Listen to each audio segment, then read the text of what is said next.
A humiliating confrontation at the barbecue. A father dismissed by his daughter, stripped of dignity in front of an audience. The tone: quiet rage, disbelief, heartbreak.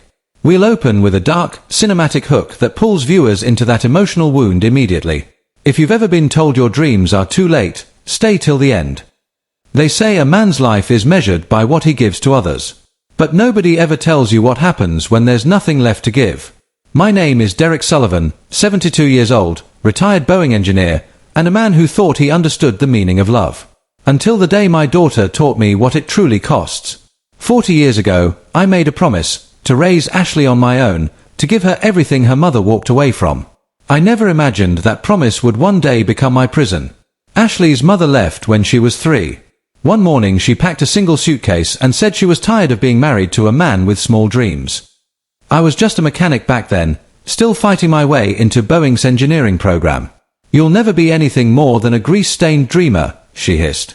Then the door closed, and I never saw her again. From that day forward, I became everything Ashley needed: father, mother, provider, protector. I worked 3 jobs to keep her world intact. Mornings at Boeing, afternoons fixing cars at Murphy's garage, nights guarding the mall after closing. My hands grew rough and my back bent, but I told myself every ache was worth it if she never had to feel abandoned. Every school play, I was there, standing in the back in oil-stained coveralls. Every soccer game, every birthday, every graduation, I was the man cheering loudest, even when exhaustion blurred my vision. When Ashley got into Stanford, I sold my car to cover the deposit. When she needed rent money, I refinanced the house. When she said she wanted to be a lawyer, I said the only thing a father like me could say: "You will be." I believed that sacrifice was love. That giving everything meant something. But I was wrong. At Ashley's law school graduation, she stood at the podium, glowing in her cap and gown. "I did this all by myself," she said proudly. "I'm grateful for my independence." The crowd cheered. Nobody looked at the man in the back row, clapping with trembling hands, the man who had eaten ramen for months so she could afford steak dinners and textbooks. I told myself it didn't matter. Love didn't need recognition. But that was the day something in me cracked. What Ashley didn't know, what no one knew, was that I'd been building something in secret. A quiet rebellion buried beneath decades of obedience and bills. I called it the Adventure Fund. It began in 1999, when Ashley was 15. I opened a separate savings account under a different bank, starting balance, $200, my entire overtime pay that week. I wrote the first entry in a small notebook: "For the day I am free to dream again." Each month I added what I could, 200 here, 300 there, sometimes 50 when things were tight. It wasn't much, but it was mine. A private promise to the version of me who'd stopped existing when Ashley's mother left. By day, I was a provider. By night, I was a man planning his escape. While Ashley complained about not having enough spending money for designer clothes, I was studying mutual funds during lunch breaks. When she rolled her eyes at my boring old hobbies, I was reading National Geographic and circling the places I would one day visit. Alaska, Scotland, New Zealand. The kind of places that felt like they existed only in another man's life. At first, it was just a fantasy. But fantasies have a strange way of becoming survival mechanisms. The Adventure Fund became my secret oxygen. Each deposit was a heartbeat, a whisper saying, "Not yet, but soon." By 2010, the account had grown to $50,000. By 2015, it crossed $150,000. By 2020, over $400,000. Ashley saw none of it. She thought I was barely scraping by, living off my modest pension and savings. She used to lecture me about retirement planning, as if I'd never seen a balance sheet. She'd sit across the kitchen table with that condescending tone lawyers use on clients. "Dad, you need to be more responsible. You can't just wing it with finances at your age." And I'd nod. Because what she never understood was that I'd already planned my entire life, and hers. She saw an old man who'd given up.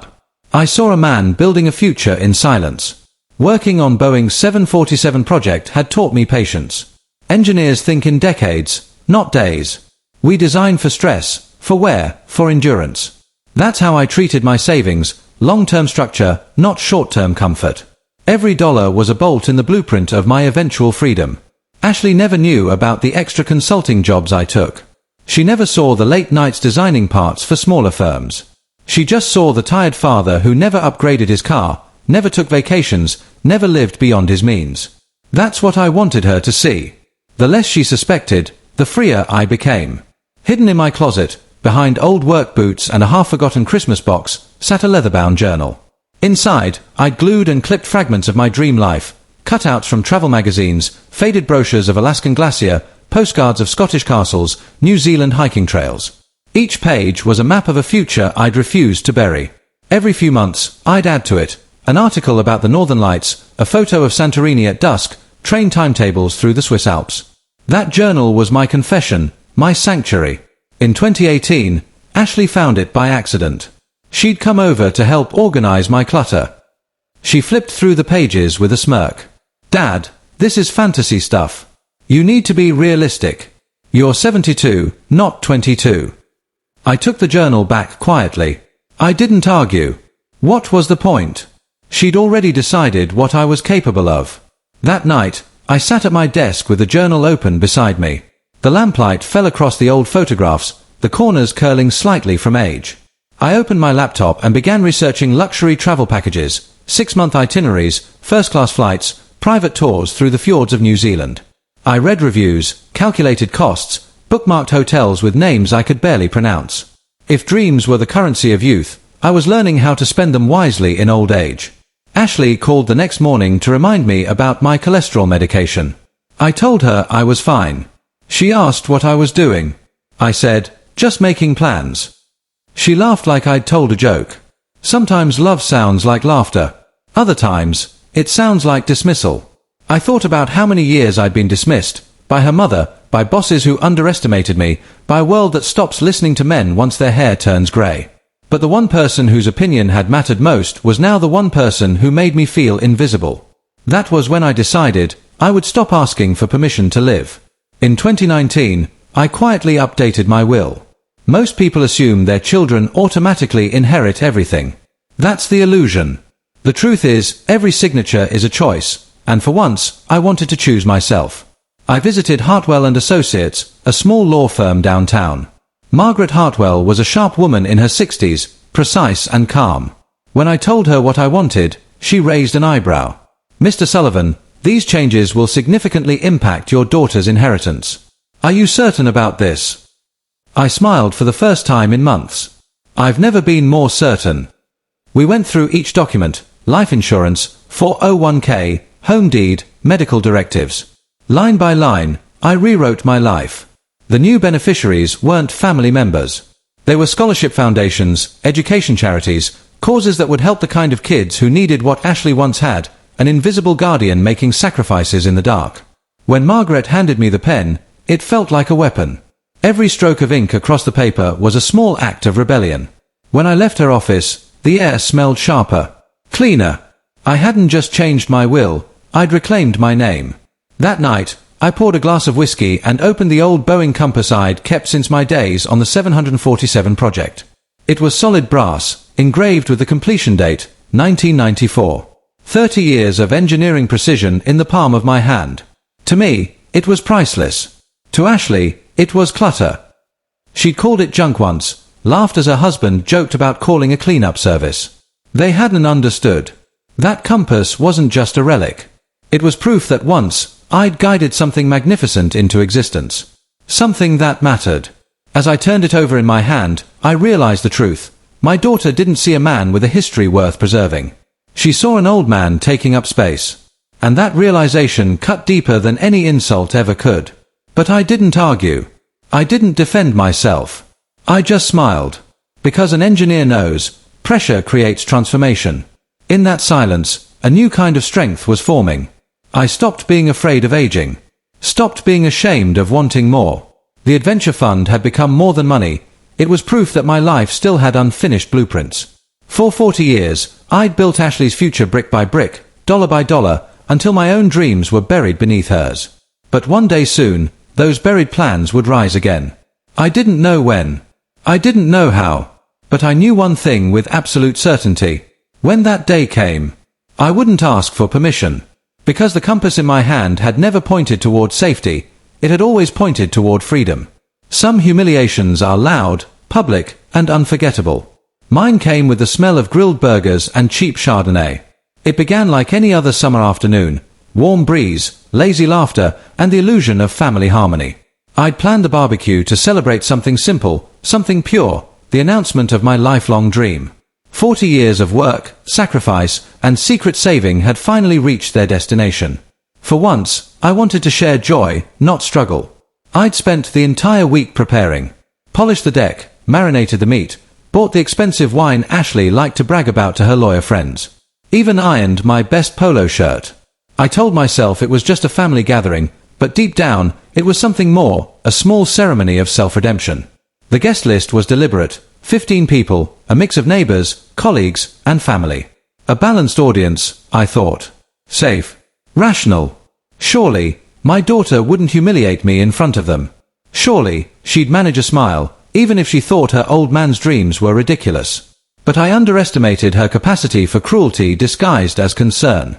That morning, I laid out the photo albums. Freshly printed pictures of every destination I had dreamed about. Alaska's glacier, Scotland's castles, the lush valleys of New Zealand, and the sapphire waters of the Maldives. Each page told a story of longing deferred, 40 years of silent waiting, finally ready to become real. I placed the albums on the patio table like a proud man showing blueprints for his final masterpiece. When the guests arrived, the mood was perfect. Tom from Boeing brought his wife. Kevin, my son-in-law, came with 2 co-workers from his marketing firm. Ashley floated in last, fashionably late as always, wearing confidence like armor. She kissed my cheek perfunctorily. "Looks nice, Dad," she said, scanning the backyard like an appraiser, searching for flaws. I let it go. Not today. Today was supposed to be about happiness. For the first hour, everything went beautifully. The grill hissed, laughter rolled, the neighbors swapped stories about their own retirements and travel plans. When Tom mentioned his RV trip through Montana, I joined in, telling a story about the 747 project, how we once spent 6 months redesigning a single component to survive extreme turbulence. People listened with genuine interest, nodding, asking questions. For the first time in years, I wasn't just Ashley's aging father. I was Derek Sullivan, engineer. The respect in their eyes felt like oxygen. Ashley noticed it, too. I could see her restless energy as the attention drifted away from her. She checked her phone, refilled her wineglass, and started cutting off my stories with small interruptions. But I wasn't deterred. Not this time. When the sun dipped low and the air turned soft and golden, I stood up, clearing my throat. If I could have everyone's attention for just a moment. The deck quieted.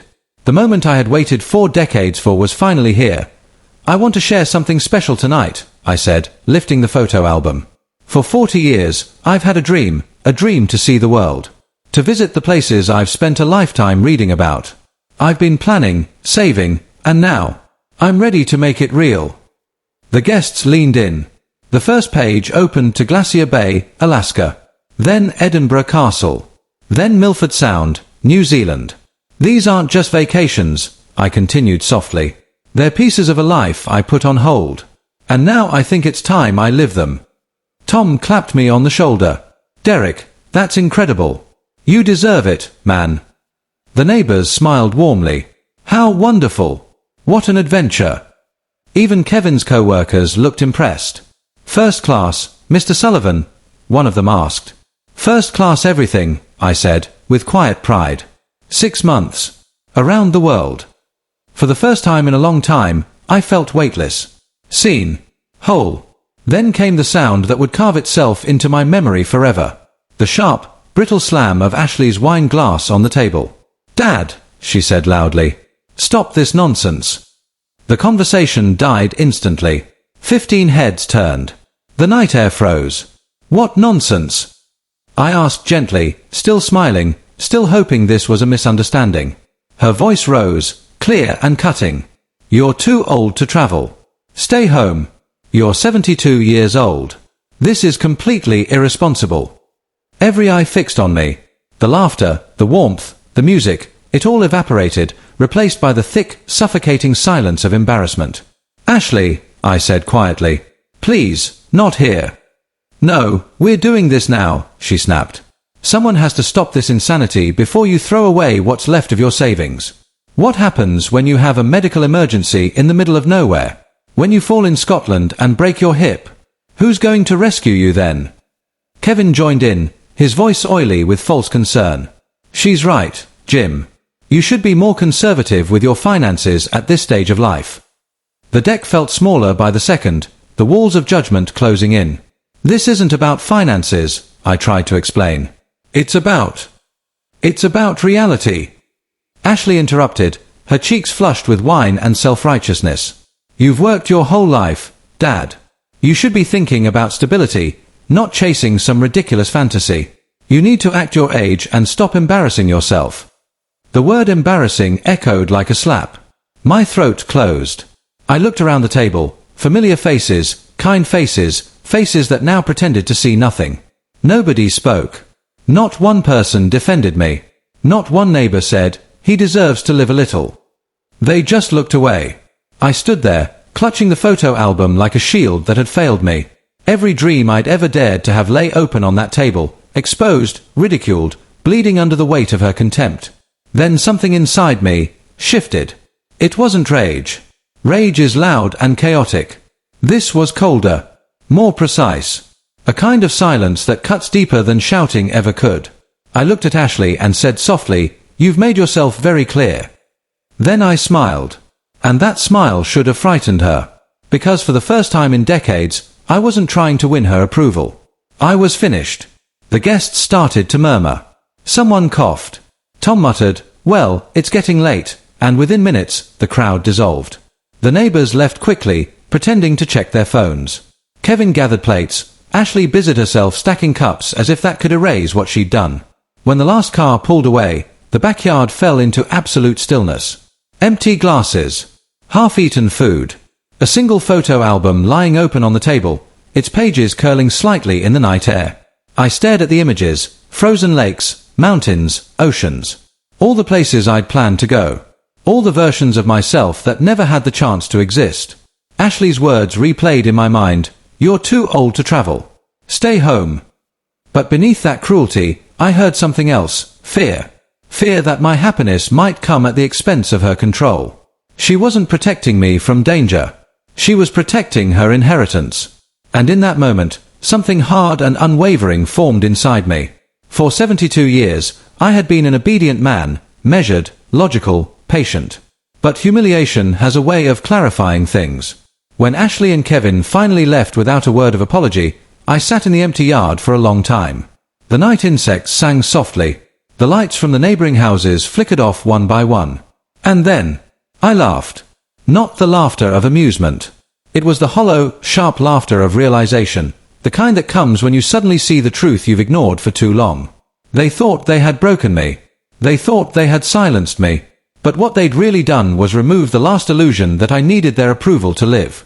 I gathered the photo albums one by one, brushing the crumbs and spilled wine from their covers. Then I walked back inside, past the quiet rooms that once felt like home. In the kitchen, I placed the albums on the table beside my Boeing compass. The brass gleamed under the light, steady, untarnished, pointing north.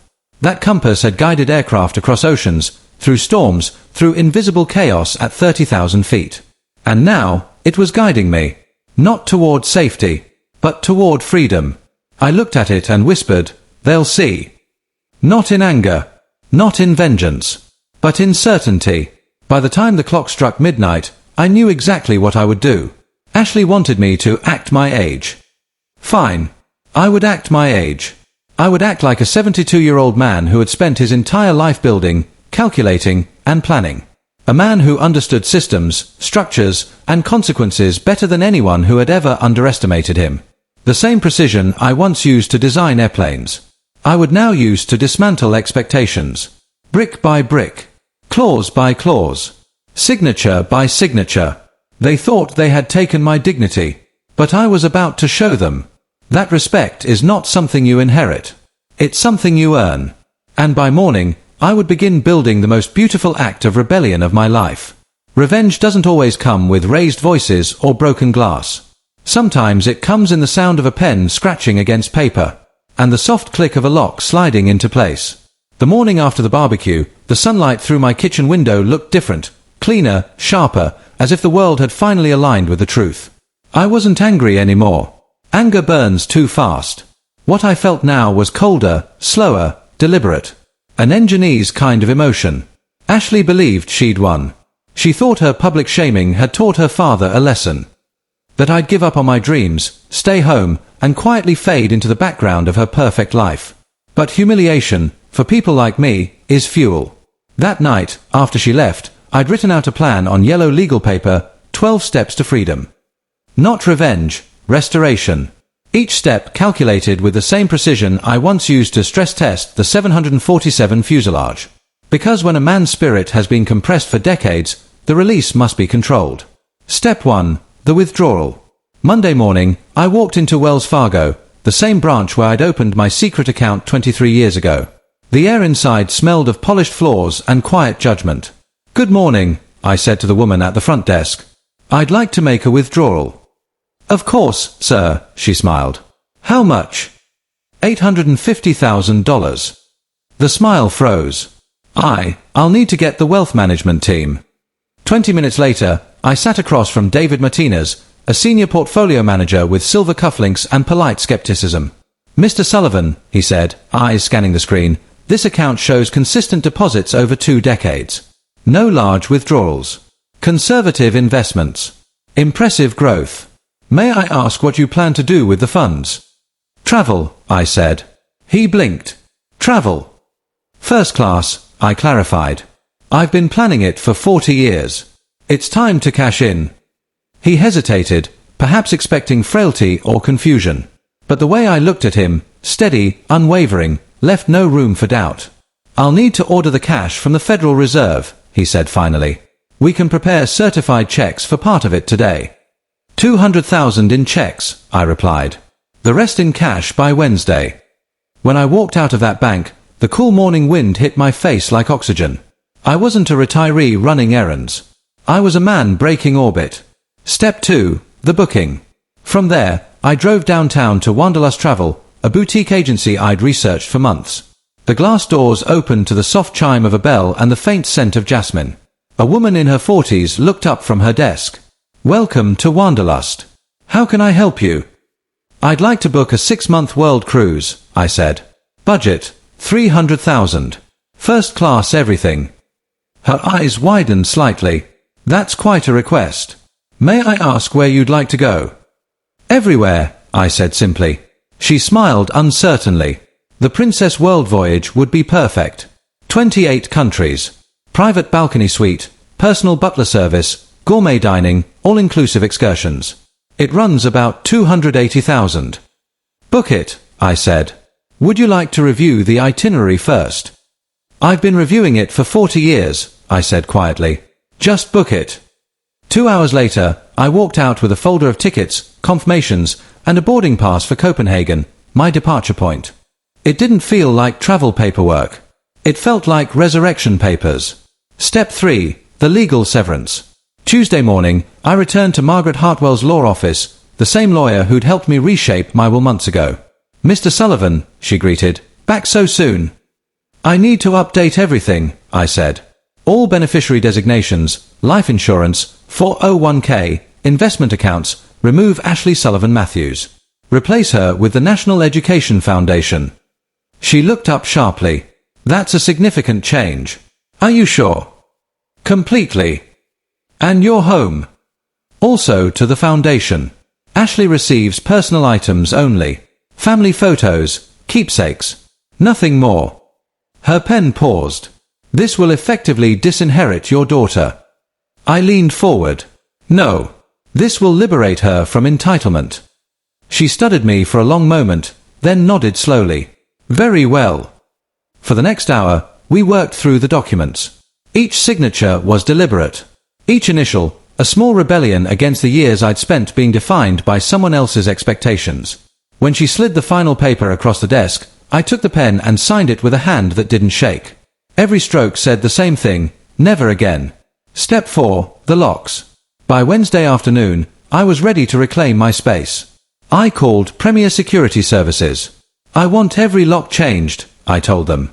"Front door, back door, garage, side gate. New codes, high security deadbolts, everything." The locksmith, Ray Morrison, arrived within the hour.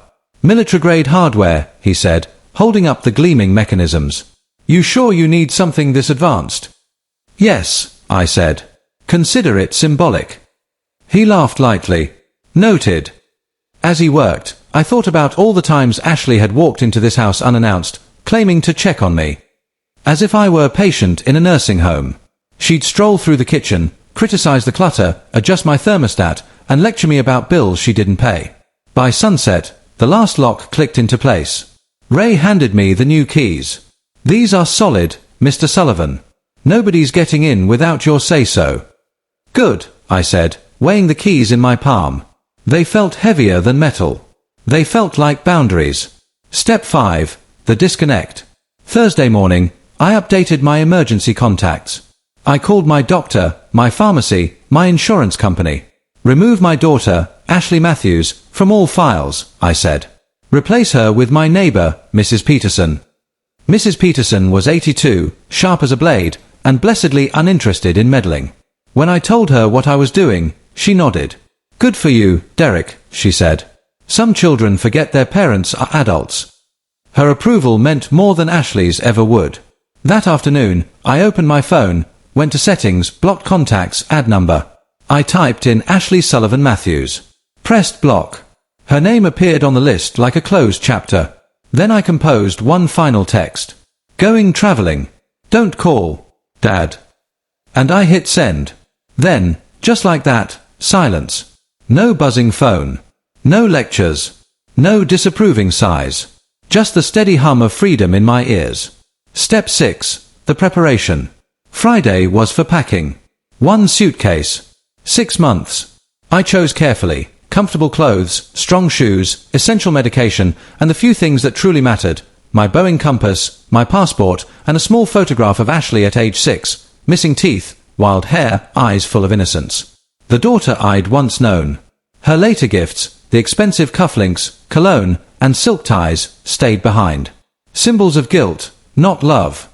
I arranged the house with the precision of a departing pilot checking his craft.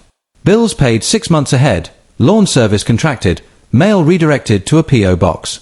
Mrs. Peterson had a copy of my travel itinerary and emergency contacts. On the kitchen counter, I left a single envelope addressed to Ashley. Inside, a letter. A quiet declaration of independence. Ashley, by the time you read this, I'll be traveling the world, first class, the way I always dreamed. I've made some changes you should know about. The assets you assumed were yours now belong to charity. The home you claimed as ours remains mine, and will one day educate children who still believe in dreams. You called me selfish for wanting to live. I call you selfish for assuming my life belonged to you. Respect isn't inherited. It's earned. Learn the difference. Derek. I sealed it and left it on the refrigerator door. I imagined her face when she found it, the disbelief, the anger, the realization. But most of all, the silence that follows when control is gone. Step 7, the departure. Saturday morning, I drove to Seattle-Tacoma Airport under sky painted with early dawn. My old Toyota purred softly, the same car I'd used to drive Ashley to her first day of college. Back then, she'd waved and said, "I'll call you every day." She never did. At the first-class counter, the attendant greeted me with a polished smile. "Mr. Sullivan, welcome. You're in seat 2A today. First-class lounge access is included." Her tone wasn't pity, it was respect. The kind I hadn't heard in years. Inside the lounge, the world smelled of leather, espresso, and possibility. I poured myself a Macallan 18, a whiskey older than some of the passengers outside, and raised it silently to the window. "To freedom," I whispered. When they called my flight, I walked aboard without hesitation. The seat reclined into a bed, the glassware shimmered, and the menu read like poetry: filet mignon, lobster tail, Bordeaux older than my regrets. "Welcome aboard, Mr. Sullivan," the flight attendant said with a smile. For a moment, I just sat there, fingers tracing the cool brass of my compass. Its needle quivered, steady as a heartbeat. When the plane lifted off and Seattle shrank beneath the clouds, I didn't look back. Because I wasn't leaving a home. I was leaving a cage. As the jet hummed through the stratosphere, I imagined Ashley waking up, discovering the locks changed, her key useless, her calls unanswered. Maybe she'd try the back door. Maybe she'd call the police. Maybe she'd stand in that driveway and realize the truth. Her father didn't disappear. He simply decided to exist again. And for the first time in decades, I felt alive. The hum of the engines was a lullaby. The clouds below looked like oceans of forgiveness. And as the compass rested on my lap, its needle pointing true north, I realized something profound. I hadn't lost a daughter. I'd finally found myself. Freedom has a sound. It isn't loud. It's the quiet hum of engines under your feet and the rush of wind past a window at 30,000 feet. It's the silence of no one waiting to correct you, no one telling you to slow down or act your age. As the plane crossed the Atlantic, I looked out over the endless expanse of clouds, soft, white, untouchable, and realized I wasn't escaping. I was returning. Returning to the man I'd buried under years of obligation. The flight attendants moved gracefully through the cabin, serving wine and warmth with equal precision. When the woman named Jennifer leaned down and asked, "Mr. Sullivan, are you comfortable?" I smiled for the first time in years. "I am now," I said. That answer wasn't about the seat. It was about the life I'd reclaimed. When the wheels touched down in Copenhagen, I felt like a man being born again. The air was crisp and cold, salted with the sea. From there, I boarded the cruise ship that would carry me around the world, the Princess Odyssey, a floating cathedral of luxury. My suite was on deck 12, complete with private balcony, mahogany furniture, and a butler who called me sir with genuine respect. I didn't correct him. I'd earned it. Alaska was the first stop, glacier like sleeping gods, the air so pure it hurt to breathe. I booked a helicopter tour over Glacier Bay, the sky so wide it made you feel insignificant and infinite at the same time. The pilot, a young man named Jake, shouted through the headset, "You're tearing up, Mr. Sullivan. First time to Alaska." I laughed softly. "First time living," I said. That night, in a luxury lodge nestled between pine forests and silence, I sat on my balcony and watched the northern lights bleed across the sky, green, violet, and gold ribbons that looked like God's own apology for the years I'd wasted. I opened my phone, typed a short message meant to be a postcard. Dreams don't expire at 72. Alaska is everything I imagined and more. Following my compass. Dad. But I didn't send it. Not yet. Let her wonder. Let her stew in the silence she once forced on me. Because sometimes, silence is the loudest message of all. Back home, the world I'd left behind was unraveling. I imagined Ashley's face when she tried to use her old key and found the locks changed, the alarm system screaming rejection. I could picture her pounding on the door, calling my phone 50 times, every call sliding into voicemail. And then, Mrs. Peterson, appearing at her fence, hands in gardening gloves, voice calm as ever. "His traveling, dear," she'd tell her. Said something about boundaries. Boundaries. A word Ashley had never learned to respect. When she finally broke into the house through the basement window, because of course she would, I knew exactly what she'd find. The stillness. The emptiness. The sealed envelope with her name written in my steady hand. She'd tear it open with trembling fingers. She'd read the words that ended her empire of entitlement. Every line written with the precision of an engineer dismantling a faulty structure. Everything you thought you'd inherit is gone. Everything you thought you controlled, revoked. You called me selfish for dreaming. I call you selfish for assuming those dreams were yours to decide. And on my desk, waiting for her, the Boeing compass. The same one she'd once called junk. With it, a note.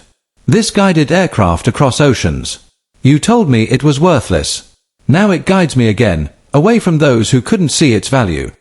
She'd pick it up, the weight of it sinking into her hands. For the first time in her life, she'd understand what it meant to hold history, to hold pride, to hold the proof that her father was not some broken relic, but a man who had once built things that flew. And she'd cry. Not the defiant tears of someone denied money, but the shattering tears of someone denied forgiveness. I wasn't there to see it. I didn't need to be. Meanwhile, I was in Paris, standing beneath the Eiffel Tower at sunset. The sky burned orange and rose.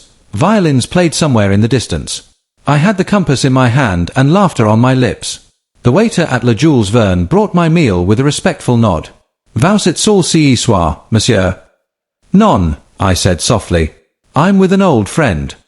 He didn't understand, but the compass glinted under the candlelight, and that was enough.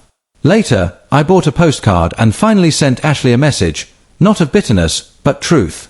Learning that it's never too late to follow your compass. Paris is magnificent, the art, the food, the freedom.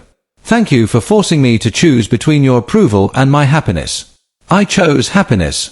A father who found his way home. I dropped it into a golden mailbox by the river and walked away without looking back. That night, I dreamt of airplanes, steel birds crossing the sky, following invisible paths I'd once helped design. I realized then, I hadn't just engineered machines. I'd engineered escape routes. Weeks turned into months. Scotland. New Zealand. The fjords of Norway. In each place, I found fragments of myself. In Edinburgh, I walked through the cobblestone streets, rain misting on my face, and thought about my late wife, the woman who'd once told me I was a mechanic with delusions. I smiled. Maybe she was right. Maybe delusions are what keep a man alive when reality tries to drown him. In New Zealand, I stood on the edge of Milford Sound, the cliffs towering above me like the walls of some ancient cathedral. The air was cold and alive. I whispered into it, "You were wrong, Ashley. I'm not too old. I'm just late to my beginning." Every sunrise was a confession. Every sunset, an absolution. The compass stayed on the table beside every bed I slept in, its needle unwavering, its silence comforting. Wherever I went, it pointed north, home. But home wasn't a building anymore. It was a feeling, being seen, being free, being enough. Back in Seattle, Ashley tried to fight the system she thought she controlled. Lawyers, petitions, calls to banks and insurance companies. Every attempt met with the same answer. Without power of attorney, you have no access. Without beneficiary status, you have no claim. For the first time in her life, my daughter was powerless. For the first time, she understood what it meant to be unheard. I imagined she sat in my office, staring at the walls, surrounded by the artifacts of a life she never bothered to understand. Engineering schematics, Boeing memorabilia, that photograph of her at 6 years old taped above my desk. The compass, now missing from its spot. The silence, louder than any argument we'd ever had. And perhaps she whispered my name. Not Dad. Not Father. But Derek. As if saying it might summon back the man she'd lost to her own arrogance. But some losses aren't reversible. Some lessons arrive long after the classroom has closed. By the 5th month of my journey, I stopped keeping count of days. Time had become something else, elastic, forgiving. On a grey morning in the Scottish Highlands, I sat in a quiet cafe overlooking Loch Katrine, coffee steaming beside my hand, compass resting on the wooden table. The air smelled of earth and rain. For the first time, I felt no anger. Just peace.